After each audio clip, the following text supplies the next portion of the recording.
بسم اللہ الرحمن الرحیم۔ میں کیسے آرام سے بیٹھوں، مسلمانوں کی عورتیں یہودیوں کی قید میں ہیں۔ میں کیسے آرام سے بیٹھوں، یہودیوں نے 70,000 مسلمانوں کو ذبح کیا گیا۔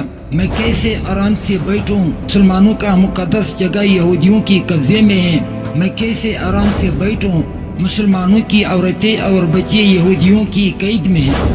یہ ایک غیرت مند مسلم لیڈر کا دلی آرزو تھا۔ اس نے اپنا تلوار نیام سے نکال کر قسم کھایا کہ میں جب تک بیت المقدس یہودیوں سے پاک نہ کروں اور مسلمانوں کا بدلہ نہ لے لوں، میں اپنی تلوار نیام میں نہیں ڈالوں گا۔ یا تو میں مر جاؤں یا میں بیت المقدس کو فتح کروں گا۔ یہ تھا سلطان صلاح الدین ایوبی کا جذباتی تقریر۔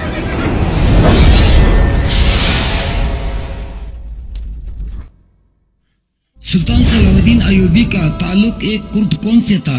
اس کا والد کا نام نجم الدین ایوب تھا۔ وہ آذربائیجان کے ودین گاؤں کے رہنے والا تھا۔ نجم الدین ایوب اور اس کا بھائی شام آ کر سلطان عماد الدین زنگی کی فوج میں شامل ہو گیا۔ سلطان عماد الدین زنگی ان دونوں کی قابلیت سے باخبر تھا۔ سلطان عماد الدین زنگی نے شیرکو ایوب کو اپنے دست راز بنا کر مصر کو فتح کرنے کے لیے روانہ کیا اور مصر کو فتح کر دیا۔ مصر فتح کرنے کے بعد کچھ عرصے کے بعد شیرکو وفات پا گئے۔ اس کی جگہ پر سلطان عماد الدین زنگی نے سلطان صلاح الدین ایوبی کو مصر کا ایک خود مختار حاکم بنا دیا، کیونکہ سلطان عماد الدین زنگی سلطان صلاح الدین ایوبی کی قابلیت سے باخبر تھا۔ سلطان عماد الدین زنگی سلطان صلاح الدین ایوبی کو بچپن سے جانتا تھا کہ ایک دفعہ کا ذکر ہے کہ عیسائیوں نے مسلمانوں کے رعایا قلعے پر حملہ کیا۔ عیسائیوں نے مسلمانوں کا مال اسباب سب کچھ لوٹ کے اور آخر میں مسلمانوں کی عورتوں کو بھی ساتھ لے کے گئے۔ تو سلطان صلاح الدین ایوبی یہ سب کچھ دیکھ رہا تھا۔ جب عیسائیوں نے مسلمانوں کی عورتوں کو بھی ساتھ لے کے گیا تو سلطان صلاح الدین ایوبی نے ایک آدمی اور ساتھ لے کر سلطان عماد الدین زنگی کے پاس چلے گئے۔ سلطان صلاح الدین ایوبی نے یہ سارا معاملہ سلطان عماد الدین زنگی کو بتا دیا، کیونکہ اس ٹائم میں سلطان عماد الدین زنگی مسلمانوں کا حاکم تھا۔ سلطان عماد الدین زنگی نے جب یہ سن لیا کہ مسلمانوں کی عورتوں کو یہ عیسائیوں نے ساتھ لے کے گیا ہے، اس نے اپنا تلوار نکال کر قسم کھایا کہ کل یہ تلوار ریحا کے قلعے پر چمکے گا۔ سلطان عماد الدین زنگی کا فوج بہت پریشان ہو گیا، کیونکہ یہاں سے ریحا کا علاقہ 90 میل دور تھا۔ وہ ایک رات میں کیسے طے کرے گا؟ مگر جس کا ایمان پختہ ہو، ایک رات 90 کلومیٹر فاصلہ بھی ایک رات میں طے کرے گا۔ سلطان عماد الدین زنگی نے اپنے فوج کے ساتھ روانہ ہو گئے اور اگلی دوپہر کو ریحا کے قلعے کے سامنے پہنچ گیا۔ عیسائیوں کی سپہ سالار بڑے تکبر اور فخر سے قلعے سے باہر آیا۔ قلعے سے باہر آ کر مسلمانوں اور عیسائیوں کی فوج کے درمیان جنگ شروع ہو گئی۔ سلطان عماد الدین زنگی نے عیسائیوں کی سپہ سالار پر وار کیا، مگر عیسائیوں کی سپہ سالار نے لوہے کی زرہ پہنا ہوا تھا، وہ اس پر کچھ اثر نہ کر سکا۔ جب عیسائیوں کی سپہ سالار نے مسلمانوں کے سپہ سالار پر وار کرنے کی تیاری کر رہا تھا تو سلطان صلاح الدین ایوبی نے بجلی کی تیزی سے عیسائیوں کے سپہ سالار پر ایسا وار کیا کہ عیسائیوں کا سپہ سالار 2 ٹکڑے ہو گیا۔ عیسائیوں کی فوج نے جب یہ دیکھا کہ اس کا سپہ سالار مر گیا تو عیسائیوں کے فوج نے میدان چھوڑ کر بھاگ گئے۔ اس طرح مسلمانوں نے ریحا کے قلعے کو فتح کر لیا اور اپنے عورتوں اور بچوں کو بھی واپس لے کے آ گیا۔ اس جنگ سے سلطان صلاح الدین ایوبی کا نام پورے یورپ میں بجلی کی طرح پھیل گیا۔ یہاں سے جتنے عیسائی میدان جنگ سے بھاگ چکے تھے وہ جا کے اپنے یورپ میں ہر جگہ میں تبلیغ کرتے تھے کہ مسلمانوں نے ہم لوگوں سے ہمارے بچے عورتیں اور ہمارے اوپر سے ظلم کرتے تھے. ہمارا مال ہر چیز ان لوگوں نے چھین لیا. باپ دوئم نے بھی ایک فتویٰ دیا, ایک اعلان کیا کہ مسلمانوں کے خلاف جو بھی اس جنگ میں شریک ہوگا اگر وہ مر جائے گا تو وہ سیدھا جنت چلا جائے. جب یہ اعلان کر دیا تو عیسائی ملکوں سے 13 لاکھ کا ایک بڑا لشکر تیار ہو کر مسلمانوں کے خلاف روانہ ہو گیا. یہ لشکر مسلمانوں کے سرحدی علاقوں سے داخل ہو گیا اور مسلمانوں کا قتل عام شروع کر دیا. 1 لاکھ سے زیادہ مسلمان ان لوگوں نے سرحدی علاقوں میں شہید کیا گیا. پھر ان لوگوں نے بیت المقدس کا محاصرہ کر لیا. 40 دن کے بعد پھر ان لوگوں نے بیت المقدس پر حملہ کیا اور بیت المقدس کو بھی قبضہ کر لیا.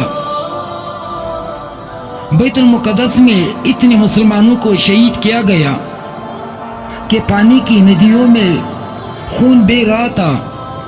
اپنے عرب کو خوشخبری دینے کے لیے ایک خط لکھا.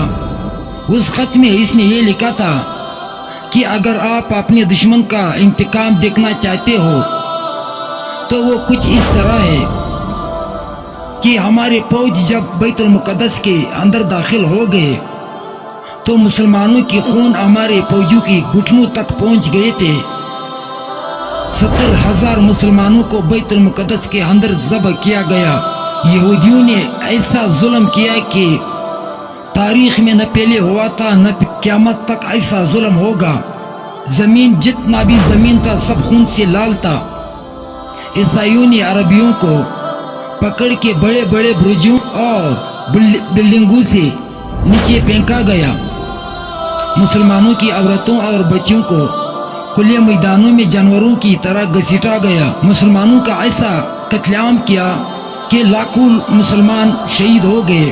یہ حیرانگی کی بات نہیں ہے کیونکہ اس ٹائم بھی مسلمان آپس میں ایک دوسرے کے ساتھ دشمنی میں لگے پڑے ہوئے تھے. اس ٹائم بھی مسلمان آپس کی قوم پرستی میں لگے پڑے تھے. یا تو زمینوں پر جھگڑے کرتے تھے اور پھر ہزاروں قتل اپنے آپس میں کرتے تھے.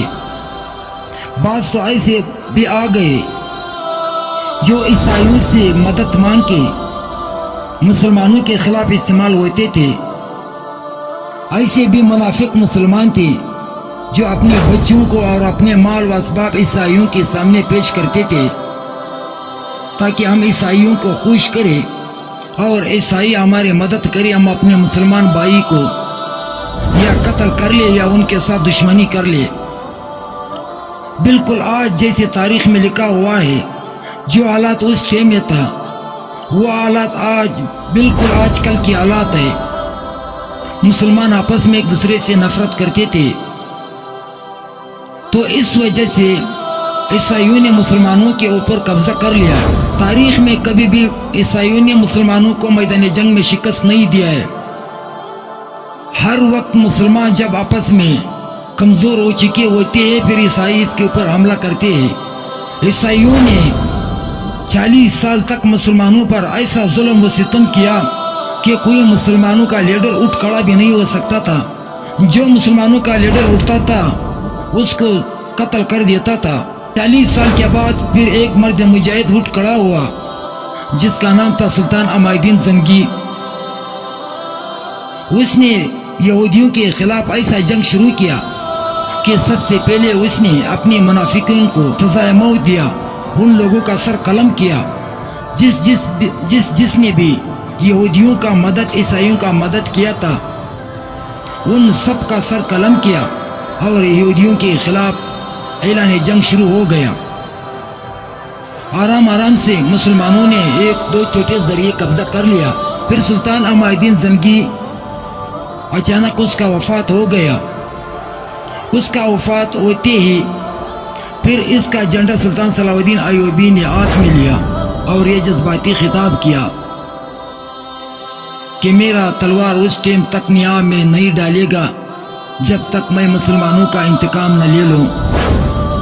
اس جگہ سے سلطان صلاح الدین ایوبی اور مسلمانوں کا لشکر دمشق پر حملہ کیا, دمشق کو فتح کیا. پھر دمشق کے ساتھ چھوٹے چھوٹے جو جزیرے تھے ان کو بھی 1-2 مہینے میں فتح کر لیے. سلطان صلاح الدین ایوبی نے دمشق کے ساتھ چھوٹے چھوٹے جزیرے فتح کیے اور ایک چھوٹا ریاست کا اعلان کیا تاکہ مسلمانوں کے لیے ایک ایسا ریاست مل جائے جو مسلمان اس میں آزادی سے اپنا دین اور اپنی جہاد کا سلسلے جاری رکھ سکے۔ سلطان صلاح الدین ایوبی نے بیت المقدس کے راستے میں جتنے بھی ملک تھے ان سب کو آرام آرام سے فتح کرنا شروع کیا۔ سلطان صلاح الدین ایوبی نے صفوریہ، اسقلان، غزہ، بیت نہم، بیت جہل تین۔ سلطان صلاح الدین ایوبی نے بیت المقدس کے درمیان جتنے بھی ملک بیچ میں آتے تھے ان سب کو آرام آرام سے فتح کرتا تھا۔ بیت المقدس میں عیسائیوں نے چاروں طرف سے اپنے عیسائی ممالک کو آباد کیا تھا۔ سلطان صلاح الدین ایوبی جب وہاں تک پہنچ گیا تو سلطان صلاح الدین ایوبی نے تمام امت مسلمہ کو ایک اعلان کیا، تمام مسلمانوں کو جمع کیا۔ پھر وہاں پر سلطان صلاح الدین ایوبی نے خطاب کیا، وہ ایسا جذباتی خطاب کیا، میں کیسے آرام سے بیٹھوں، مسلمانوں کی عورتیں یہودیوں کی جیل میں، میں کیسے آرام سے بیٹھوں، مسلمانوں کے مقدس یہودیوں کی آت میں۔ سلطان صلاح الدین ایوبی نے ایسے جذباتی تقریر کی تاکہ مسلمانوں میں ان کا جذبہ پیدا ہو جائے۔ سارے مسلمان اتنے جذباتی ہو گئے، پھر یہ جتنے بھی چھوٹے چھوٹے ملک مقدس اور مسلمانوں کے بیچ میں آتے تھے اس کو یہ آرام سے فتح کرتے تھے۔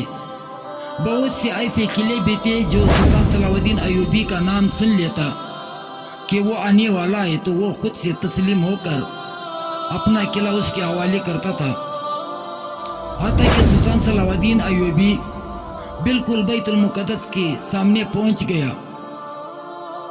یہاں پر سلطان صلاح الدین ایوبی نے اپنے ڈیرے ڈال دی۔ سلطان صلاح الدین ایوبی نہیں چاہتا تھا کہ میں بیت المقدس کے اوپر حملہ کروں کیونکہ یہ پاک جگہ ہے، ایسے نہ ہو کہ اس کو نقصان پہنچ جائے۔ سلطان صلاح الدین ایوبی نے عیسائیوں کے پاس خط و کتابت شروع کی، مگر عیسائی لوگوں نے وہی تکبر وہی غرور سے بات کرتے تھے۔ 5 دن کا یہ سلسلہ جاری تھا۔ 5 دن کے بعد آخر سلطان صلاح الدین ایوبی نے بھی پتہ چل گیا کہ عیسائی ایسے نہیں چھوڑے گا۔ سلطان صلاح الدین ایوبی نے اپنے فوج کو حملے کرنے کا حکم دیا۔ مسلمان اتنے جذبے میں بیٹھے تھے جیسے حکم ملتے ہی تو مسلمان بیت المقدس کی دیواروں تک پہنچ گیا۔ عیسائیوں نے جب مسلمانوں کا یہ جذبہ دیکھ لیا تو ان لوگوں نے جلد ہی اپنے بڑوں کو سلطان صلاح الدین ایوبی کے پاس بھیج کر کرنا چاہا۔ سلطان صلاح الدین ایوبی نے سب سے پہلے اسے بیت المقدس کا مانگ کیا۔ عیسائیوں نے اپنے امان چاہا۔ سلطان صلاح الدین ایوبی نے اس کے ساتھ معاہدہ کر لیا۔ تقریباً اس ٹائم کے جتنے بھی کیا ہوتا تھا وہ اس کے اوپر رکھ لیا، تو جتنے بھی عیسائی اپنا پیسہ جمع کرتا تھا وہ آزاد ہو جاتا تھا، جدھر چلا جاتا۔ بہت سے عیسائیوں کو سلطان صلاح الدین ایوبی نے اپنے پیسوں سے اس کو آزاد کروایا۔ امت مسلمہ میں ایک بار پھر جان پڑ گئی، کیونکہ مسلمانوں نے جب بھی شکست کھایا ہے یا جب بھی پیچھے گیا ہے تو اپنے اعمال کی وجہ سے ہر وقت وہ پیچھے گیا ہے، اور جب مسلمان اپنے ایمان اور خدا پر یقین پختہ رکھے وہ کبھی بھی پیچھے نہیں جاتا۔ جیسے آج کل مسلمانوں کا جو حالات ہے بالکل تاریخ میں وہی حالات آج کل ہے جیسے سلطان صلاح الدین ایوبی کے دور میں تھے۔ اس ٹائم میں بھی مسلمانوں کے اندر کے منافقوں نے عیسائیوں کا مدد کر کے پوری امت مسلمہ کو لاکھوں مسلمان شہید ہو گئے، لاکھوں مسلمانوں کی عورتیں اور بچے جیلوں میں مر گئے، جیسے آج کل فلسطین میں کیا ظلم نہیں ہوا، مگر اور مسلمان ایسے آرام سے بیٹھے کہ کچھ ہوا بھی نہیں ہے کہ کل ہمارے اوپر پہنچے گا۔ اگر آج ہم نے اس کے لیے آواز نہیں اٹھایا تو یہ سمجھ جانا کہ کل یہ ہمارے اوپر بھی پہنچ جائے گا۔